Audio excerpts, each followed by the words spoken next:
பார்ப்போம். அச்சர கணித கோவைகளில் பொது மடங்குகளுள் சிறியது.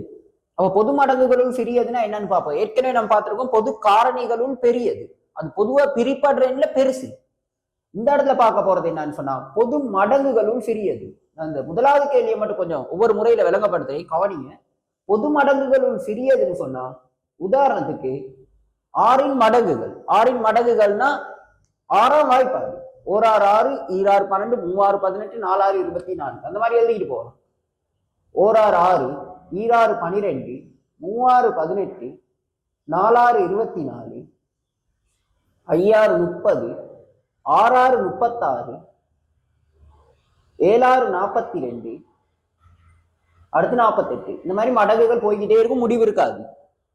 எட்டின் மடங்குகள் ஓரெட்டு 8, ஈரெட்டு 16, மூவெட்டு 24, நாலெட்டு 32, ஐயெட்டு 40, ஆறெட்டு 48 இந்த மாதிரி காணப்படுற மடங்குகள்ல பாருங்க பொதுவான மடங்குகள். பொதுவான மடங்குகள் எது இருக்கு? 24 இருக்கு. வேற எதுவுமே அதுக்கு முதல்ல இல்ல பொதுவான மடங்கு. அடுத்த பொதுவான மடங்கு இருக்கு 48. அடுத்த 72 வரும், நீங்க எழுதிக்கிட்டு போனீங்க. அப்ப அந்த மாதிரி மடங்குகள்ல மிக சிறிய மடங்கு அச்சர கணித கோவைகளின் பொது மடங்குகள் சிறியது. நம்ம பார்க்கிறோம் பொது மடங்குகள் சிறியதை பத்தி மட்டும் இப்போதைக்கு பார்ப்போம். பொதுவா காணப்படுற மடங்குகளை கண்டுபிடிக்கிறோம். அதுல சிறிய எண் பொது மடங்குகளுள் சிறியது. பொது மடங்குகளுள் சிறியது. இதை நம்ம சொல்லுவோம் பொமாசி. பொமாசின்னு சொல்றது பாப்பா என்னன்னு, பொதுவான மடங்குகள்ல சிறியது 24. இது ஒரு முறை. 6,8க்கு பொமாசி காண்றக்கான ஒரு முறை. அடுத்து பார்ப்போம். அதே நம்ம கடைசி கிளாஸ்கள்ல பார்த்த மாதிரி ஆற முதன்மை காரணிகளின் பெருக்கமா எழுத முடியும். ஆற முதன்மை காரணிகளின் பெருக்கமா எழுதுனா எப்படி எழுத முடியும்? ஆறு ஒரு இடத்துல எழுதுறோம். முதன்மை எண்களை பத்தி நான் ஏற்கனவே சொல்லியிருக்கேன். நான் உங்களுக்கு 10க்கு கீழே முதன்மை எண்களை சரி ஒரு அளவு பாடமாக்கிங்க. 2, 3, 5, 7 முதன்மை காரணிகள்னா என்ன, முதன்மை எண்கள்னா என்னன்னு ஏற்கனவே கடந்த வீடியோவில் நான் சொல்லியிருக்கேன். அதை கொஞ்சம் எடுத்து பாருங்க, தெரியாது. அப்ப இந்த இடத்துல பார்ப்போம். நம்ம 2ஆல பிரிக்கிறோம். 2ஆல பிரிச்சா 6ல எத்தனை 2 இருக்கு? 3. அடுத்து 3 3 முதன்மை 3ஆல மட்டும்தான் வகுக்க முடியும். ஆகவே 1. அப்ப 6 உங்களால் எழுத முடியும் 2 தர 3. அடுத்து 8. 8 உங்களுக்கு வகுக்கலாம் 2ஆல. 4 தடவை இருக்கு. 2ஆல வகுத்தா 2 தடவை இருக்கு. 2ஆல வகுத்தா 1 தடவை இருக்கு. ஆகவே 8க்கு பதிலாக உங்களுக்கு எழுத முடியும் 2 தர 2 தர 2. இந்த சைட்ல உள்ள 2 3 தடவை பெருக்குனா பெருக்கி பாருங்க. 2 4 4 2 8 அதை விட கிடைக்கும். அடுத்த வரையில கவனிங்க. இந்த இடத்துல உங்களுக்கு எழுத முடியும் 2ன் 1ஆம் வலு. ஒரே ஒரு தடவை தான் இருக்கு. சுட்டிகள் பாடத்தை கொஞ்சம் பயன்படுத்த வரும். 3 ஒரே ஒரு தடவை இருக்கனால 3ன் 1ஆம் வலு. அடுத்து கவனிங்க 2 மட்டுமே தான் இருக்கு. 2ன் 3ஆம் வலு. இது எழுத முடியும் உங்களுக்கு 2ன் 3ஆம் வலு. அடுத்து பொது மடங்குகளுள் சிறியது. பொது மடங்குகளுள் சிறியது எழுதக்குள்ள 2ன் வலு இந்த இடத்துல இருக்கு. இங்கேயும் 2ன் வலு இருக்கு. இப்போ ஒரு மெத்தட் நல்லா ஞாபகம் வச்சு. இந்த மெத்தட் உங்களுக்கு தேவைப்படுவது 2ன் 1ஆம் வலு 2ன் 3ஆம் வலு. அப்ப 2 இருக்கு அடி 2ஆ இருந்தா அதுல கூடிய அடுக்கு எதுன்னு பாருங்க. பொமாசி எழுதக்குள்ள கூடிய அடுக்கு 2ல 1ஆம் அடுக்கு இருக்கு. 2ன் 3ஆம் அடுக்கு இருக்கு. ஆகவே கூடிய அடுக்கு 3ஆம் அடுக்கு தர 3ல நான் எந்த ஒரு அடுக்கு உள்ள அது ஒரே ஒரு இடம் தான் இருக்கு. எது இருக்கோ அது அப்படியே எழுதி விட்டுருங்க. 3ன் 1ஆம் வலு. பொதுவா இருந்தா கூடிய அடுக்கு, மீதியை பார்த்து எழுதுங்க. 2ன் 3ஆம் வலு நமக்கு தெரியும். 2 3 தடவை பெருக்குனா கிடைக்கிற விட வரும் 8. பெருக்கி பாருங்க. அடுத்து 3. அப்ப 8ஐயும் 3ஐயும் பெருக்குங்க, விட 24. இது ஒரு 2வது முறையா இருக்கும். இந்த முதலாவது கேள்வியைத்தான் அப்படியே விளங்கப்படுத்துறேன். இந்த இடத்துல விளங்கப்படுத்திருக்கேன். அடுத்து இந்த இடத்துல அதே தான் முறை, அதே கேள்வி. அடுத்து பாருங்க 3வது முறை உண்டு. 3வது முறையில நான் டிரெக்டா எழுதுறேன் 6,8. 6 8 நான் எழுதுறேன். எழுதிட்டு பாருங்க 6 வகுக்கலாம். உங்களுக்கு முதன்மை எண்களால 2ஆல வகுக்கலாம். வகுக்கக்குள்ள 6ல எத்தனை 2 இருக்கு? 3 தடவை இருக்கு. 8ல எத்தனை 2 இருக்கு? 4 தடவை இருக்கு. அப்ப 2ஆல வகுத்துடும். அப்ப ஏற்கனவே நான் படிச்ச பாடம் வந்து பொது காரணிகள் ஒரு பெரியதுல என்ன செஞ்சோம், பொதுவா வகுப்படுற என்னால தான் வகுத்து எடுத்தோம். ஆனா இந்த இடத்துல அப்படி ஒரு பிரச்சனை இல்லை, 3, 4. இந்த இடத்துல கவனிக்கணும் வந்து திரும்பியும் இந்த 2ஆல வகுப்படக்கூடிய ஏதாவது ஒரு எண் இருக்காது. 3 நான் வகுக்க முடியாது, ஆனா 4 வகுக்கலாம் 2ஆல. அப்ப அந்த 3 அப்படியே பார்த்து எழுதுவோம் நம்ம வகுக்காம. 4ல எத்தனை வந்து 2 இருக்குன்னா 2. திரும்பியும் 2ஆல வகுப்படக்கூடிய ஒரு எண் இருக்கு 2. 2 வந்து 2ஆல வகுத்து 1. அடுத்து 2ஆல வகுப்படக்கூடிய எந்த ஒரு இல்லாட்டி அடுத்த முதன்மை எண் வந்து 3. 3ஆல வகுத்து எழுதணும். 3ஆல வகுத்தா ஒரு தடவை, 3ஆல வகுத்தா ஒரு தடவை. இப்ப நல்லா கவனிங்க. இப்ப 1 வர வரைக்கும் வகுத்து எடுத்துட்டு இந்த சைட்ல பாருங்க உள்ள எண்கள். இப்ப 6க்கும் 8க்கும் பொமாசின்னு சொல்லி இன்னொரு முறையில் எழுதலாம் நமக்கு. நல்லா கவனிங்க. இந்த இடத்துல 2, 2, 2, 3 அதை பெருக்கி விட்டா சரி. 2 தர 2 தர 2 தர 3 பெருக்கி காட்டணும் அவசியம் இல்லை, சும்மா பெருக்கியே சொல்லலாம். பாருங்க 2 4 4 2 8 8 3 24. அப்ப நான் முதலாவது கேள்வியை வந்து 3 முறையில விளங்கப்படுத்துறேன். அப்ப முதலாவது முறை இந்த முறை, இது 2வது முறை. 2வது முறைக்கு இந்த மெத்தட்ஸ்ல இந்த இடத்துல விளங்கப்படுத்திருக்கிறது 3வது முறை. 3 முறை எழுதிக்குங்க.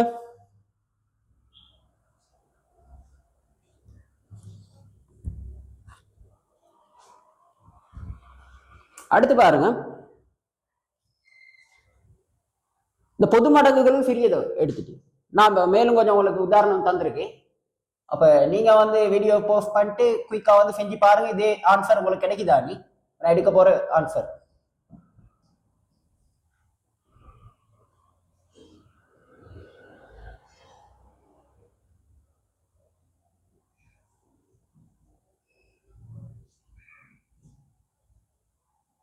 நம்ம குயிக்கா பார்ப்போம். இப்போ நான் சொல்றேன் டிரெக்டா உங்களுக்கு தெரியும் வந்து நேரடியா மடங்குகளை வச்சு கூட செய்யலாம். இப்போ பார்த்தோன்னே சொல்லக்கூடிய அளவுக்கு டேலண்ட் இருக்கும். 12 16 12ஆம் வாய்ப்பாட்டிலையும் 16ஆம் வாய்ப்பாட்டிலையும் பொதுவாக காணப்படுற ஒரு எண். அப்போ 12வது 4ஆல பேருக்கு 48 வரும், 16 3ஆல பேருக்கு 48, பொதுவாக காணப்படுற எண் வந்து 48. கண்டுபிடிக்கிறவங்க டிரெக்டா 48ன்னு எழுதிருக்கு. டிரெக்டா எழுதுனா நல்லோம். அப்படி இல்லை எனக்கு கஷ்டம் மாதிரி உங்களுக்கு தோணுச்சுன்னு சொன்னா அந்த கடைசியா செஞ்ச முறை வந்து லேசா இருக்கும் இந்த மாதிரி எண்களுக்கு. உதாரணத்துக்கு ஒரு இடத்துல நீங்க என்ன செய்றீங்க, 12 எழுதுறீங்க, 16 எழுதுறீங்க, 2ஆல வகுத்து பாக்குறீங்க. 2ஆல வகுப்படக்கூடிய 6, 2ஆல வகுத்து எடுத்தா 8. அடுத்து 2ஆல வகுத்து பாக்குறீங்க 3 4. 2ஆல வகுத்து பாக்குறீங்க 3 வகுக்க முடியாது, 4 வகுக்கலாம் 2 தடவை. திரும்ப 2ஆல வகுத்து பாக்குறீங்க 3 வகுக்க முடியாது ஒரு தடவை. திரும்ப 3ஆல வகுத்து பாருங்க ஒரு தடவைன்னு வருது. பெருக்குனீங்கன்னா 2 4 4 2 8 8 2 16 16 ஒரு இடத்துல பெருக்கி பாருங்க 3ஆல 48 ஒரு 48 48 திரும்ப 48 தான். ஆகவே இந்த எண்ணுக்கான பொது மடங்குகளுள் சிறியது இந்த 2 எண்களுக்கு 48. அப்ப ஏற்கனவே உங்களுக்கு தெரியும் 6க்கு 24 எவ்வளவு விடை கிடைச்சிச்சு நமக்கு 24. விடையை மட்டும் நான் எழுதுறேன். அடுத்து நீங்களா செஞ்சு பாருங்க. 9 18 12 9ஐயும் 18ஐயும் 12ஐயும் சேர்த்து பிரிக்கக்கூடிய ஒரு எண். இதே மாதிரி வகுத்து பார்க்கலாம். நான் டிரெக்டா ஆன்சர் எழுதுறேன். நீங்க வந்து 3 முறைகள்ல ஏதாவது ஒரு முறையில செஞ்சு பாருங்க. 9 12 சரி 18 12. அப்ப 9ஆம் வாய்ப்பாடு 18ஆம் வாய்ப்பாடு 12ஆம் வாய்ப்பாடு ஏதாவது ஒரு வாய்ப்பாடு எடுத்து சொல்லி பாருங்க. 18ஆம் வாய்ப்பாடு யோசிப்போம். மிகப்பெரிய எண் எடுத்து யோசிச்சு பாருங்க, கொஞ்சம் லேசாவே இருக்கும். அப்ப வரக்கூடிய விட வந்து எப்படி இருக்கணும், 18 சரி அதோட கூடுதலா தான் இருக்கணும். ஒரு 18 18. அப்ப 9ஆம் வாய்ப்பாட்டுல 18 இருந்தாலும் 12ஆம் வாய்ப்பாட்டுல இல்ல. ஈர் 18 36. ஈர் 18 36னா 9ஆம் வாய்ப்பாட்டுல இருக்கு 36, 9 36, ஈர் 18 36, 12 3 36. ஆகவே 3 எண்களையும் காணப்படுற பொதுவான மடங்கு 36. பொது மடங்குகளுள் சிறியது 36. இந்த முறை கஷ்டமா தான் நீங்க இந்த முறையில இல்லாட்டி ஏற்கனவே சொல்லி கொடுத்த 2 முறையில ஏதாவது ஒரு முறையில செக் பண்ணி பாருங்க, இதே ஆன்சர் கிடைக்கும். அடுத்து பாருங்க 16 24 32. 16 24 32 மூன்றையும் சேர்த்து பிரிக்கக்கூடிய ஒரு எண். அப்ப இங்க உள்ள மிகப்பெரிய என்னது 32. 32 எடுத்த ஐடியாவை எடுங்க. ஒரு 32 32 32 வந்து 24ஆம் வாய்ப்பாட்டுல இல்ல, நேரடியாவே தெரியுது. ஈர் 32 64 அதுவும். அடுத்து 64 வந்து எதுல இல்ல 24 நான்காம் வாய்ப்பாட்டுல இல்ல. இருந்தாலும் நீங்க வந்து கொஞ்சம் யோசிச்சு பாருங்க, பிரிச்சு பாருங்க. கஷ்டமா இருந்தா 32 அடுத்து ஒரு 33, 32, 32, 64, 3 பேருக்கு நீங்க 32, 96. 96னா இருக்கு, 24ல இருக்கு, 16ல இருக்கு.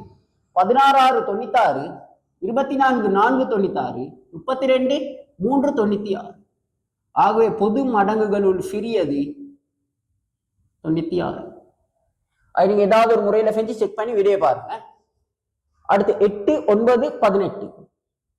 8ஐயும் 9ஐயும் 18ஐயும் சேர்த்து அதுல காணப்படுற ஒரு வாய்ப்பாடு கண்டுபிடிக்கிறீங்க. 18 சொல்லி பார்க்கலாம் உங்களுக்கு. 18 எடுத்து பாருங்க. ஒரு 18 18 வாய்ப்பாட்டுல இல்ல. 18 36 8ஆம் வாய்ப்பாட்டுல இல்ல. 3 18 54 8ஆம் வாய்ப்பாட்டுல இல்ல. அதே 72 கிடைக்கும். கஷ்டமா இருந்தா நீங்க இந்த முறையில செய்யுங்க. அப்ப இருந்தாலும் நான் அதே முறையில விளக்கப்படுத்துறேன். கொஞ்சம் கஷ்டமான கவனிங்க இதை எப்படி செய்யறது. அப்ப டவுட்டா இருந்தா உங்களுக்கு இப்படி எழுதி எடுக்கலாம். 8 9 18 2ஆல வகுத்து பாருங்க. 4 9 2ஆல வகுத்தா 9. ஏன் 8 வகுக்க முடியும், 9 வகுக்க முடியாதனால 9 அப்படியே பார்த்து எழுதுங்க. 18 வந்து 2ஆல வகுத்தீங்கன்னா 9 தடவை. 2ஆல வகுக்கக்கூடிய எண் இருக்கு 4 2 9 வகுக்க முடியாது. இந்த 9 வகுக்க முடியாது. 2ஆல வகுக்க முடியும் ஒரு தடவை, 9 வகுக்க முடியாது. 9 வகுக்க முடியாது. 3ஆல வகுத்து பாருங்க. ஒரு தடவை 3 தடவை 3 தடவை. திரும்ப 3ஆல வகுத்தீங்கன்னா ஒரு தடவை தான் கிடைக்கும். சைட்ல உள்ள எண்களை பெருக்கி பாருங்க. 2 4 4 2 8 8 3 24 24 3 72. அப்ப 72 சொல்ற விடையை வந்து உங்களுக்கு எழுத முடியும். கஷ்டமானவங்க அந்த மாதிரி ஒரு முறையில செஞ்சு பார்க்கலாம் உங்களுக்கு. ஆகவே பொது மடங்குகளுள் சிறியது 72. அப்ப ஏற்கனவே இது வந்து சின்ன கிளாஸ்ல உள்ள பாடங்க வந்து இதை எழுதிக்கங்க குயிக்கா. ஏதாவது ஒரு முறையில் எழுதிக்கங்க. அப்ப இதுக்கான ஆன்சரை நான் அழிச்சிட்டு எழுதுறேன். உங்களுக்கு தெரியும் தான முறைகள்.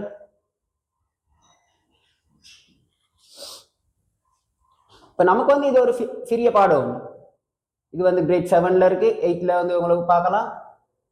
இப்ப பாவ நம்ம வந்து இந்த கிரேட் 10ல அச்சர கணிதத்தோட சேர்த்து இந்த பொது காரணிகள் எப்படி சம்பந்தப்படுது. இப்ப நம்ம ஏற்கனவே பார்த்த ஒரு முறை ஒன்று இருந்துச்சு நமக்கு. இப்ப ஆர்கேட்டுக்கு அவங்க டைரக்டா தெரியும். ஏற்கனவே நம்ம பார்த்துட்டோம். பொது மடங்குகள் சிறியது 24. அப்படின்னா 2வது முறை ஒன்று உங்களுக்கு விளங்கப்படுத்துனேன். அடுக்குகள் இருக்கக்கூட. அடுக்குகள்ல வந்து இங்க எக்ஸ் இருக்கு, எக்ஸ் இருக்கு, ஒரே அடுக்குகள். அடுக்குகள் சமனா இருந்தா அதுல பாருங்க கூடிய அடுக்கு எது, அதைத்தான் ஏற்கனவே எழுதணும் நம்ம. அப்ப எக்ஸ் இருக்கு, எக்ஸ் இருக்கு, கூடிய அடுக்கு எத்தனையாம் அடுக்கு, 2ஆம் அடுக்கு. எக்ஸ்ல கூடிய அடுக்கு எழுதுங்க. அடுத்து பாருங்க பொது மடங்குகளும் சிறியதுன்னு எழுதி 12 இருக்கு, 16 இருக்கு. 12லையும் 16லையும் சேர்த்து பொமாசி பார்த்துடும். நம்ம ஏற்கனவே மேல இருக்கு 48 எழுதிக்குங்க. ஒரு இடத்துல பொது மடங்குகளுள் சிறியது. இதுல எழுதிக்குங்க பொது மடங்குகளுள் சிறியது. 12 16 பொது மடங்குகளுள் சிறியதுல 12க்கு 16 ஏற்கனவே பார்த்துட்டோம். 48 எம்பர்க்கம் இருக்கு, எம் இருக்கு. அடிகள் சமனா உள்ளது. இந்த இடத்துல எம், இந்த இடத்துல எம். ஒரே அடிகள் இருந்தா அதுல பாருங்க கூடிய அடுக்கு எது, மேல உள்ள அடுக்குல பாருங்க 2ஆம் வலு. இங்க எதுவுமே இல்லாட்டி 1ஆம் வலு தான் இருக்கு. ஆகவே கூடிய வலு எம்ல 2ஆம் வலு. எண் இருக்கு, எண் கணம் இருக்கு. எண்லையும் எண் கணத்திலையும் சேர்த்து கூடிய வலு. கூடிய வலு எத்தனையாம் வலு, 3ஆம் வலு. அடுத்து பாருங்க 9 18 சரி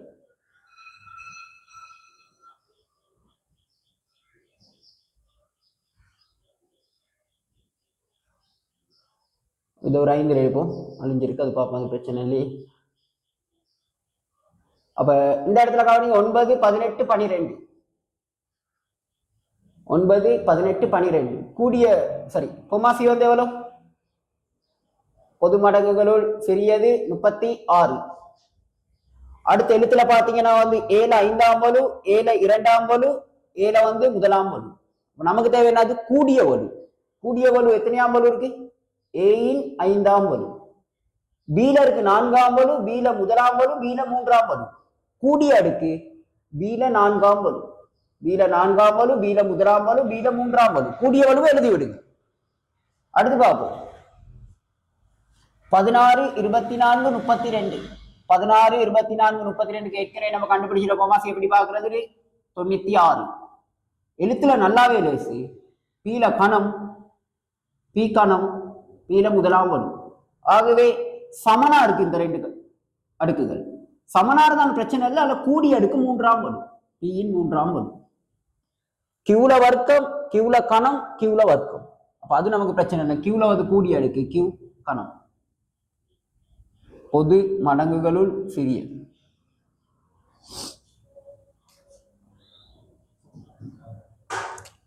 எழுதிக்கங்க, பொது மடங்குகளுள் சிறியது.